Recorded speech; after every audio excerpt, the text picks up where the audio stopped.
ഇന്ന് രാവിലെ കേണിച്ചിറ ടൗണിൽ വന്നപ്പോൾ കണ്ട നല്ല സന്തോഷം തോന്നിപ്പിക്കുന്ന ഒരു കാഴ്ചയാണ് കേട്ടോ ഇത്. സാധാരണ നല്ല മഴ കിട്ടുന്ന പ്രദേശങ്ങളിൽ ഒന്നാണല്ലോ വയനാട് ജില്ല. അതുകൊണ്ട് തന്നെ മഴക്കാലം എത്തുന്നതിന് മുമ്പായിട്ട് നമ്മൾ കുറേ കാര്യങ്ങൾ ചെയ്യും. വീടും പരിസരമൊക്കെ വൃത്തിയാക്കുക, തൊടിയിലൊക്കെ മഴക്കുഴി എടുക്കുക, അതുപോലെ വീടിനോട് ചേർന്നിട്ടുള്ള മരത്തിൻ്റെ ഒക്കെ ചോല ഇറക്കി നല്ലോണം മഴക്കാലത്ത് നമുക്ക് കത്തിക്കാനുള്ള വിറകുണ്ടാക്കി വെക്കുക.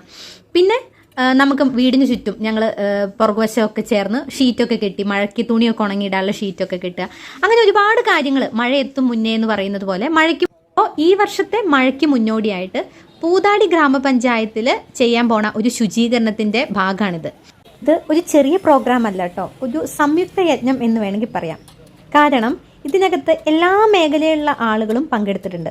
അതായത് പഞ്ചായത്തിലെ ഭരണസമിതി, പഞ്ചായത്ത് ജീവനക്കാർ, NRE ജീവനക്കാർ, പിന്നെ നമ്മുടെ പ്രമോട്ടേഴ്സ്, അംഗൻവാടി ജീവനക്കാർ, ആശാ വർക്കേഴ്സ്, പിന്നെ നമ്മുടെ ഹരിതകർമ്മസേന, ഹെൽത്ത് ഡിപ്പാർട്ട്മെൻറ്റിലെ മറ്റ് സ്റ്റാഫ്, പിന്നെ അവിടുത്തെ വ്യാപാരികൾ, അങ്ങനെ എല്ലാ മേഖലയിൽ നിന്നുള്ള ആളുകളും ഒത്തുചേർന്ന് ചെയ്യുന്ന ഒരു പ്രോഗ്രാമാണെന്ന് പറയാം.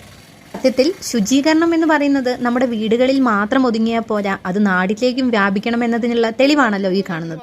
മാത്രവുമല്ല, നാടും വീടും പരിസരവും വൃത്തിയാക്കേണ്ടത് ഒരു ഹെൽത്ത് ഡിപ്പാർട്ട്മെൻറ്റിൻ്റെയോ അല്ലെങ്കിൽ ആശാ വർക്കേഴ്സിൻ്റെയോ അതല്ല എങ്കിൽ ഒരു ഹരിതകർമ്മസേനയുടെയോ അങ്ങനെ ഏതെങ്കിലും ഒരു ഡിപ്പാർട്ട്മെൻറ്റിൻ്റെയോ ഒരു വിഭാഗത്തിൻ്റെയോ മാത്രം ഉത്തരവാദിത്തമല്ല എന്നുകൂടി ഇത് സൂചന നൽകുന്നുണ്ട്. ഇവരുടെ ഈ ശുചീകരണം വളരെ സിസ്റ്റമാറ്റിക് ആയിട്ടാണ് കേട്ടോ നടത്തുന്നത്. പല ഗ്രൂപ്പുകളായിട്ട് തിരിഞ്ഞ് ഓരോ ഗ്രൂപ്പിനും ഓരോ മേഖല കൊടുത്തിട്ട് ആ മേഖല വൃത്തിയാക്കുക എന്നുള്ളതാണ് ശരിക്കും ഉത്തരവാദിത്തം. യാതൊരു മേൽക്കോയ്മയും ഇല്ലാതെ വളരെ എൻജോയ് ചെയ്ത് രസകരമായിട്ടാണ് കേട്ടോ ഇവർ ഈ പ്രോഗ്രാം ചെയ്യുന്നതും. ഒരുമയുണ്ടെങ്കിൽ ഉലക്കമേലും കിടക്കാം എന്ന് കണക്കെ. അപ്പോൾ വീഡിയോ കാണുന്നവരോട് എനിക്കിതേ പറയാനുള്ളൂ, മഴ എത്തും മുന്നേ നമുക്കെത്താം. നമ്മുടെ നാടും പരിസരവും വീടും എല്ലാം ശുചിയായിരിക്കാം. നമ്മുടെ അശ്രദ്ധ മൂലം ഒരു മഴക്കാല രോഗമോ അല്ലെങ്കിൽ വൃത്തിഹീനമായ ഒരു അന്തരീക്ഷമോ ഇല്ലെന്ന് ഉറപ്പുവരുത്താം. ഇതെല്ലാം കഴിഞ്ഞിട്ട് പിന്നെ നമ്മുടെ ആ ഡയലോഗില്ലേ, നല്ല മഴ കട്ടൻ ചായ പരിപ്പുവട, ജോൺസൺ മാഷിന്റെ സംഗീതം. അങ്ങനെ ഈ മഴക്കാലം ആസ്വദിക്കാൻ കഴിയട്ടെ എന്നും പ്രാർത്ഥിക്കാം.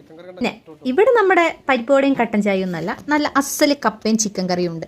പണിയെല്ലാം കഴിഞ്ഞിട്ട് ഫുഡും കഴിച്ചിട്ടാണ് ഇവിടുന്ന് എല്ലാവരും പിരിഞ്ഞു പോയത്. അപ്പോൾ ഇതിന് പിന്നിൽ പ്രവർത്തിച്ച എല്ലാവർക്കും സന്തോഷം അറിയിക്കുകയാണ് കേട്ടോ. പിന്നെ മഴയ്ക്ക് മുന്നോടിയായിട്ട് നിങ്ങളുടെ പ്രോഗ്രാം എന്തൊക്കെയാണെന്നും ഇതുപോലുള്ള പരിപാടികളിൽ ഭാഗമാകുന്നുണ്ടോ എന്നും കമൻറ്റ് ചെയ്യണം കേട്ടോ. ഇന്നത്തേക്ക് ഇത്രയേ ഉള്ളൂ. വീഡിയോ ഇഷ്ടമായെങ്കിൽ ലൈക്ക് ചെയ്യണം, ഷെയർ ചെയ്യണം, സബ്സ്ക്രൈബ് ചെയ്യണം, പിന്നെ ബെൽ ബട്ടൺ കൂടി ഞെക്കണം. താങ്ക്